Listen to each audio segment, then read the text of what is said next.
বেঙ্গালুরু ম্যাচের জন্য কতটা তৈরি ইস্ট বেঙ্গল আজকে চলো এই ভিডিওতেই আমরা আলোচনা করব। দেখে নেব যে এই মরশুমের প্রথম আইএসএল ম্যাচে কিরকম দল নিয়ে নামতে পারেন কার্লেস কোয়াড্রাত, এবং এরই সাথে অবশ্যই ভাবে বেঙ্গালুরু এফসি কিরকম দল সেটা তো অলরেডি আমরা ম্যাচ প্রিভিউতে আলোচনা করেছি, বাট আজকের এই ভিডিওতে আমরা এটাও দেখে নেব যে বেঙ্গালুরু এফসির থেকে আমাদের এক্সপেকটেশনস কি হবে, কিরকম ফুটবল তারা খেলবে এবং সেটাকে কাউন্টার করার জন্য কোন কোন প্লেয়ার্সরা গুরুত্বপূর্ণ হবে ইস্ট বেঙ্গলের। আজকে এই সব বিষয়গুলোর ওপরেই আলোচনা করতে এসেছি। তো ভিডিওটা ভালো লাগলে লাইক এবং শেয়ার করতে কিন্তু একদম ভুলবে না। যারা প্রথমবার এসেছো এই চ্যানেলে এবং এখনো এই চ্যানেলটাকে সাবস্ক্রাইব করনি, অবশ্যই সাবস্ক্রাইব করে নিও এরকম ডেইলি ইন্ডিয়ান ফুটবল আপডেট পাওয়ার জন্য। আপাতত চলো যদি আমরা ফার্স্টেই শুরু করি যে কার্লেস কোয়াড্রাতের কাছে কোন প্লেয়ার্সরা এই মুহূর্তে অ্যাভেলেবল রয়েছেন, তাহলে সেই ক্ষেত্রে Anwar Ali is not available for this match. এরই সাথে নিশু কুমার থাকছেন না, বাট এই দুই প্লেয়ার ছাড়া মেজর কোনো অমিশন এই মুহূর্তে এই ইস্ট বেঙ্গল দলে তোমরা পাবে না। মোটামুটি পুরো স্কোয়াডই অ্যাভেলেবল আছে কোচ কার্লেস কোয়াড্রাতের কাছে। এবার দলের ব্যালেন্সের স্বার্থে তিনি এক্স্যাক্টলি কোন ফরমেশনে বা কোন ফরেন প্লেয়ার্সদেরকে নিয়ে এই দল সাজাবেন, ম্যাচের রেজাল্ট কিন্তু সেই ডিসিশনগুলোর ওপরেই নির্ভর করবে। তাহলে এবার দেখো কার্লেস কোয়াড্রাতের কাছে দুটো অপশন রয়েছে, either play 2 foreign centre backs or play 1। এবার সত্যি বলতে এইবারের বেঙ্গালুরু এফসি দলটা না বেশ ইন্টারেস্টিং, এবং এই দলের সব থেকে ইন্টারেস্টিং জায়গা হচ্ছে এই দলের মাঝমাঠ। এবং যদি আমাকে পার্সোনালি জিজ্ঞেস করো তাহলে আমরা যদি বেঙ্গালুরু এফসির 3টে বিভাগ দেখি, অ্যাটাক, মিডফিল্ড এবং ডিফেন্স, তাহলে প্রত্যেকটা বিভাগেই তোমরা দেখবে যে একটা ভালো ব্যালেন্স আছে। প্রত্যেকটা পজিশনেই ভালো ভালো প্লেয়ার্স রয়েছে। ফার্স্ট টিম তো দারুণ বেঙ্গালুরু এফসির।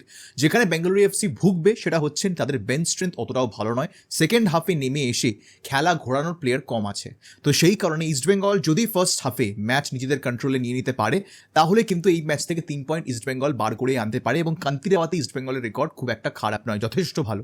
সেই কারণে আমার মনে হয় যে বেঙ্গালুরু এফসির মাঝমাঠে অ্যালবার্তো নোগেরাকে যদি ইস্টবেঙ্গল আটকে দিতে পারে তাহলে কিন্তু সেরকমভাবে অ্যাটাক বেঙ্গালুরু এফসি তৈরি করতে পারবে না। বিকজ এই যে বেঙ্গালুরু এফসির প্লেয়ার্সরা উইংয়ে বল পায় তার ম্যাক্সিমাম বলসগুলোই কিন্তু আসে অ্যালবার্তো নোগেরার পা থেকে। এবং শুধুমাত্র তাই নয়, অ্যালবার্তো নোগেরা কেন এতটা ইনফ্লুয়েন্সিয়াল তার প্রধান কারণ হচ্ছে তিনি বল রিলিজ করে নিজেও পজিশনস নিতে থাকেন, যেই কারণে 1-to-1 খেলা কিন্তু খুব সুবিধার হয়ে যায় বেঙ্গালুরু এফসির জন্য। এবং হর্হে পেরেরা ডিয়াজের সাথে অ্যালবার্তোর যে কানেকশন বা কম্বিনেশন সেটা ভীষণ সুন্দর, এবং এরা প্রত্যেকেই ফিজিক্যাল ফুটবলার্স। যেই কারণে ফার্স্ট অফ অল আমি ভাবছিলাম যে কোথাও একটা গিয়ে যদি মাঝমাঠে শুরু থেকেই সাউল ক্রেসপো এবং মাদি তালালকে খেলানো যায়, বাট পরে আমার মনে হলো যে যদি সাউল এবং মাদি তালাল একসাথে খেলেন, হ্যাঁ মাঝমাঠের কন্ট্রোল থাকবে, এটা ঠিক কথাই, তবে সেকেন্ড হাফে ম্যাচ ঘোরানোর লোকের অভাব কিন্তু থাকবে যদি সাউল এবং তালাল একসাথে খেলেন।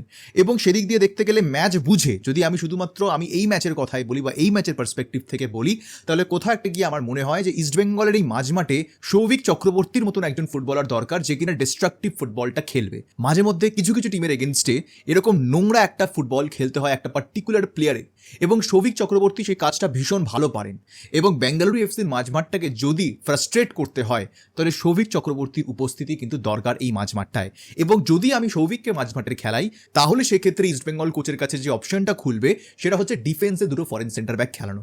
এবং এখানে বেঙ্গালুরুর আপফ্রন্টে যে স্ট্রেংথটা রয়েছে সেই স্ট্রেংথকে কাউন্টার করার জন্যে, এবং যেহেতু ইস্টবেঙ্গলের এই মুহূর্তে ডিফেন্সের অবস্থা খুব একটা ভালো নয়, সেখান থেকে দাঁড়িয়ে কিন্তু কার্লেস কোয়াড্রাত আইএসএল এর প্রথম ম্যাচে দুটো ফরেন সেন্টার ব্যাকের ওপর ভরসা দেখাতে পারেন, এবং দেখানো উচিত বলে আমি এবার মনে করছি। কারণ তাহলে সেই ক্ষেত্রে লাইন আপটা কিরকম হবে ইস্টবেঙ্গলের যদি তারা দুটো ফরেন সেন্টার ব্যাক নিয়ে নামে, যে গোলে প্রভসুকান সিং গিল থাকছেন, রাইট ব্যাকে থাকবেন মোহাম্মদ রাকিব, দুজন ফরেন সেন্টার ব্যাক, একজন হেক্টর ইউস্তে এবং আর একজন হিজাজি।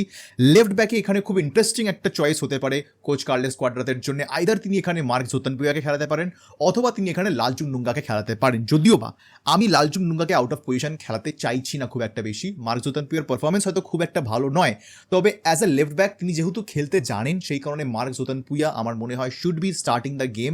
এবং পাশে হয়তো হিজাজি এবং ইউস্তেকে পেয়ে কে জানে এরকমও হতে পারে যে মার্ক জোয়ের খেলা ভালো হয়ে গেল। তো সেই দিক দিয়ে দেখতে গেলে আমি না লালচুং নুঙ্গাকে খুব একটা বেশি লেফট ব্যাকে খেলাতে পছন্দ করবো না, কারণ মানে বেসিক্যালি আউট অফ পজিশন খেলাতে চাইছি না, কারণ যেই প্লেয়ারটি নিজের পজিশনই আউট অফ ফর্মে আছেন সে আউট অফ পজিশন গেলে যে কি হবে সেটা এখন থেকে বলাটা খুবই কঠিন। যেই কারণে মার্ক জোতানপুয়া, হেক্টর ইউস্তে, হিজাজি এবং মোহাম্মদ রাকিব এই হচ্ছে আমার 4 জনের ব্যাকলাইন। এবং যেহেতু আমি ডিস্ট্রাকটিভ ফুটবল খেলতে চাইছি মাঝমাঠে, সেই কারণে টিপিক্যাল 4-1-4-1 নয় 4-2-3-1 দল সাজাবো, যেখানে দুজন পিভাট থাকবেন, একজন হচ্ছেন জিকসন সিং আর একজন হচ্ছেন সৌভিক চক্রবর্তী। ক্যাম রোলে আমি দেখবো সাউল ক্রেসপোকে যে কিনা বক্স টু বক্সও খেলবে এবং অ্যাডভান্স রোলে খেলবে। এবার হ্যাঁ, এখানে তোমরা সকলেই বলতে পারো যে মাদি তালাল কেন নয়, তার একটাই কারণ যে বেঙ্গালুরু এফসির মাঝমাঠ বিট করার জন্য you need a midfield engine. সেই মিডফিল্ড ইঞ্জিন হচ্ছেন সাউল ক্রেসপো। মাদি তালাল ওই আপ ডাউন কাজটা করতে পারবেন না যেটা সাউল ক্রেসপো করে থাকেন, এবং যেহেতু ওই আপ ডাউন ক্ষমতার সাথে সাথে তার প্লে মেকিং ক্ষমতাটাও ভালো, সেই কারণে সাউল ক্রেসপো মাঝমাঠে একটা ব্যালেন্স আনবেন। মাদি তালাল কিন্তু সেকেন্ড হাফে গেম চেঞ্জার হতে পারে ইস্ট বেঙ্গলের জন্য, এবং মাদি তালালের মতন একটা প্লেয়ার যখন অফ দ্য বেঞ্চ নামবে এটা কিন্তু অপোনেন্ট টিমকে একটুখানি ঘাবড়ে দেবে বলে আমি মনে করছি, এবং যেই কারণে আমি মাদি তালালকে সাবস্টিটিউটে রেখেছি এই মুহূর্তে দাঁড়িয়ে। এবং রাইট উইং লেফট উইংয়ে আমার মনে হয় যে লেফট উইং মহেশ খেলবেন, রাইট উইং নন্দকুমার খেলবেন যেরকমটা হয়ে থাকে সাধারণত, এবং আপফ্রন্টে খেলবেন ডিমিত্রিয়স দিয়ামান্টাকস।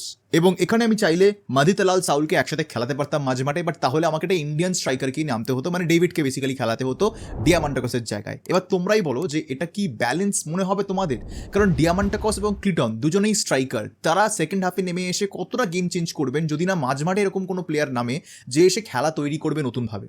তো সেই কারণে তালাল অফ দ্য বেঞ্চ কিন্তু একটা নতুন ডাইরেকশন দিতে পারে ইস্ট বেঙ্গলকে সেকেন্ড হাফে, একটা নতুন ভার্সেটালিটি আনতে পারে খেলার স্টাইলের মধ্যে, চান্সেস ক্রিয়েশনের দিক থেকে, যেটা বেঙ্গালুরুকে একটুখানি ঘাবড়ে দিলেও দিতে পারে। এবং যেখানে বেঙ্গালুরু এফসির ডিফেন্স কিন্তু বেশ ভালোই স্ট্রং ইন দ্য সেন্স যে ভালো এস্টাবলিশড প্লেয়ার্স রয়েছে বেঙ্গালুরু এফসির ডিফেন্সে। সে তুমি ওভানোভিচ বলো, সে তুমি চিংলেসানা সিং বলো, বা রাহুল ভিকে বলো, বা নিখিল পূজারি বলো, বা নরম রোশন সিং বলো, এরা প্রত্যেকে কিন্তু এস্টাবলিশড প্লেয়ার্স এবং ভালো প্লেয়ার্স, যেই কারণে এই ডিফেন্সকে ব্রিচ করে ঢোকাটা কিন্তু খুবই সহজ হবে না। এবং সেখানে তোমাদেরকে একটা ডিয়ামান্টাকসের মতন ফিগার লাগবে নাম্বার 9 রোলে, যার ফিজিক্যাল প্রেজেন্স ভীষণ ইম্পর্টেন্ট হবে। এবার সাউলকে অনেক বেশি দায়িত্ব নিয়ে কিন্তু খেলতে হবে এই ম্যাচটা, যেটা একটা ড্রব্যাক এই পার্টিকুলার ফরমেশনটার, বিকজ সাউল বেশিরভাগ ক্ষেত্রেই খুব বেশি ভালো খেলেন যখন পাশে আরেকজন মাঝমাঠের প্লেয়ারকে পান, কিন্তু এই ফরমেশনে যদি তাকে পাশে তালালকে চাই তাহলে কিন্তু ডিফেন্সে তোমাকে হেক্টর ইউস্তে অথবা হিজাজিকে স্যাক্রিফাইস করতে হবে। তখন সেই ক্ষেত্রে লাল চুংডুঙ্গাকে আমরা হেক্টর ইউস্তের পাশে অথবা হিজাজির পাশে দেখতে পারি। তবে বেঙ্গালুরু এফসি ম্যাচে আমি মনে করছি যে দুজন ফরেন সেন্টার ব্যাক নিয়ে কিন্তু একটা ট্রাই ইস্ট বেঙ্গল করে দেখতে পারে। দেখাই যাক না যে কিরকম তারা খেলে। হেক্টর ইউস্তে থেকে তো একেবারেই কোনো ম্যাচে সেরকমভাবে খেলাতে পারেননি কার্লেস কোয়াড্রাত, এবং দুজনকে তো একসাথে একেবারেই খেলাতে পারেননি। তো আইএসএল এর যেহেতু এটা প্রথম ম্যাচ, বেঙ্গালুরু ম্যাচ, এবং সব থেকে বড় ব্যাপারটা হচ্ছে এমন একটা ম্যাচ যেখানে অ্যাকচুয়ালি তোমার দুটো ফরেন সেন্টার ব্যাকের মানে ইনক্লুশনটা একটা দলের মধ্যে স্ট্রেংথ দেবে, ইউজফুল হতে পারে বেসিক্যালি। তো তোমার এক্সপেরিমেন্টও হয়ে গেল এবং কাজটাও হয়ে গেল, যেই কারণে আমার মনে হয় যে this could be easily the best starting 11 for east Bengal against Bengaluru FC. এবং তখন সেকেন্ড হাফে তালাল নামতে পারেন, ক্লেটন নামতে পারেন, তারপরে ডেভিড নামতে পারেন, তারপরে বিষ্ণু আছে, জেসিন টিকে রয়েছে, দের আর লট অফ অপশনস। তো সেই কারণে ইজিলি এই ফরমেশন কিন্তু কার্লেস কোয়াড্রাত চাইলে খেলাতে পারেন। এবার যদি আমরা কথা বলি যে ম্যাচটা কতটা কঠিন বা এই ফরমেশন নিয়ে কি বেঙ্গালুরু এফসিকে হারানো যায়, তাহলে আমি বলবো যে হ্যাঁ যায়। ইস্ট বেঙ্গলের এই মুহূর্তে যে কোয়ালিটি রয়েছে, I think they can defeat Bengaluru FC. আমি আবারও বলছি যে ম্যাচটা কিন্তু আনপ্রেডিক্টেবল। আমি খালি আমার ওপিনিয়ন দিচ্ছি যে ইস্ট বেঙ্গলের যে কোয়ালিটি আছে তারা কিন্তু বেঙ্গালুরুকে হারাতে পারে। আবার এটাও সঠিক যে বেঙ্গালুরের যা কোয়ালিটি আছে তারাও ইস্ট বেঙ্গলকে হারাতে পারে।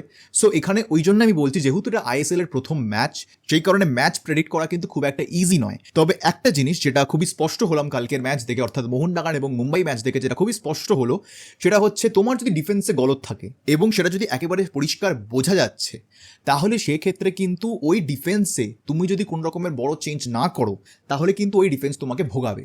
কালকে মোহনবাগান ম্যাচে কিন্তু সেটাই হয়েছে।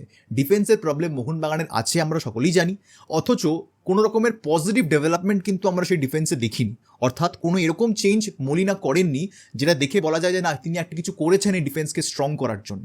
সেই অপশনটা কিন্তু কার্লেস কোয়াড্রাতের কাছে অ্যাভেলেবেল রয়েছে। তিনি চাইলে হেক্টর ইউস্তেকে খেলাতে পারেন এই ডিফেন্সকে স্ট্রং করার জন্য, এবং আশা করা যায় যে কার্লেস কোয়াড্রাত আগের দিনের ম্যাচ দেখতে পারেন। তো যদি তিনি সেটা দেখে থাকেন তাহলে তিনি বুঝবেন যে তার টিমেও এরকম একটা ডিফেন্সের প্রবলেম রয়েছে। তাহলে মোহনবাগানের মতন যদি দল ওই ডিফেন্স নিয়ে ভুগতে পারে, তাহলে ইস্ট বেঙ্গলও তাদের ডিফেন্স নিয়ে কিন্তু তাদের ফার্স্ট ম্যাচে ভুগতে পারে, বিকজ এই ডিফেন্সটা আবারও অনেক দিন কিন্তু ম্যাচ খেলেনি, শেষ খেলেছিল শিলংয়ের এগেনস্টে। অর্থাৎ জং তো একটু ধরে আছে বলে আমি মনে করছি, কারণ তুমি যতই প্র্যাকটিস করো, যতক্ষণ কম্পিটিটিভ ম্যাচেস খেলছো, ততক্ষণ এই ইঞ্জিনে ভাই তেল না দিলে এই ইঞ্জিন চলবে না, পাতি কথা। এবং সেক্ষেত্রে এই ইঞ্জিনে তেল দেওয়ার জন্যে যত বেশি ম্যাচেস ইস্ট বেঙ্গল খেলবে তত কিন্তু এই ট্রেন ছুটবে। এবার সেই দিক দিয়ে দেখতে গেলে কিন্তু আমার মনে হয় যে বিএফসি ম্যাচ থেকে প্রথম ম্যাচেই যদি ইস্ট বেঙ্গল 3 পয়েন্ট তুলে আনতে পারে তাহলে কিন্তু এটা একটা ম্যাসিভ অ্যাডভান্টেজ হবে, because east Bengal is actually fighting against this clubs for the top 4 spot. তো তাহলে সেই ক্ষেত্রে এদেরকে হারিয়ে যদি সেই কাজটা সহজ হয়ে যায়, টপ 4 এর স্পটটা পাওয়ার চান্স যদি বেড়ে যায়, তাহলে কেন সেই সুযোগটা ইস্ট বেঙ্গল নেবে না? এবং আবারও বলছি, বেঙ্গালুরু এফসি এমন একটা দল যাদেরকে হারানো যায়, তবে ঠান্ডা মাথায় ম্যাচটা খেলতে হবে। কারণ বেঙ্গালুরু এফসির অ্যাপ্রোচ হচ্ছে কেওটিক অ্যাপ্রোচ। তারা ম্যাচের মধ্যে কেওস তৈরি করতে ভালোবাসে। এই প্লেয়ার ওদিকে চলে গেল, ওই প্লেয়ার এদিকে চলে এলো, এই প্লেয়ার এগিয়ে এলো, ওই প্লেয়ার মাঝমাঠে নেমে ওভারলোড করলো। এটা কিন্তু একটা কেওস মতন বেঙ্গালুরু এফসি তৈরি করে ওই ফাইনাল থার্ড এবং মাঝমাঠে। এবার এই কেওসটা ইস্ট বেঙ্গলকে যদি সামলাতে হয়, they need very cool and composed players. Hector Yuste is the prime example of that, এবং সেই কারণে আমি মনে করছি হেক্টর ইউস্তের এই ম্যাচে খেলা উচিত।